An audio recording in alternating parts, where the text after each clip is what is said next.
Hello, I'm Bronwyn. I'm a mental health therapist and I work with women and highly sensitive people. Today I'm going to be talking about what it means to be highly sensitive.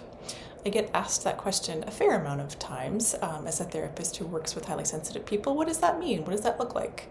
And my favorite and most concise definition of that is to say that it means that it's people who live and feel deeply. So what does that look like, living and feeling deeply? Living deeply has to do with thinking about the existential questions and looking for meaning in all areas of life. It also generally means, or highly sensitive people have the tendency to have a strong spiritual life. And another thing that runs fairly consistently across the spectrum of highly sensitive people is that they take a long time to deliberate in decision making. They are very conscientious in thinking about what are the consequences, playing those through to the end before they make a conclusion about things. And then feeling deeply. Feeling deeply has to do with a number of things also, and some of which have to do with sensitivity to bright lights or loud noises or strong scents or textures.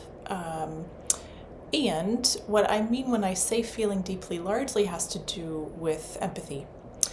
Highly sensitive people have a greater capacity to feel empathy than people who are not highly sensitive. And this is something that has been discovered through brain scans.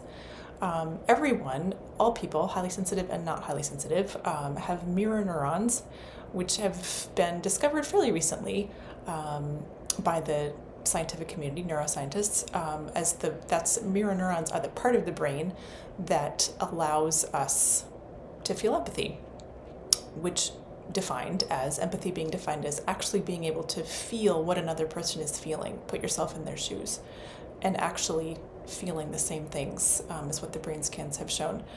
So highly sensitive people, like everyone else, feel empathy, but they have a greater capacity.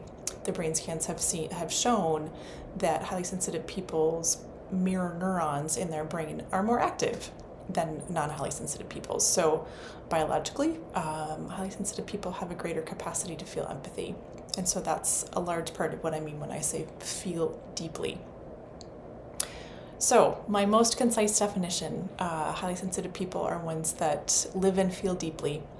If that is something that resonates with you, or you are just interested in learning more, please feel free to check out my blog.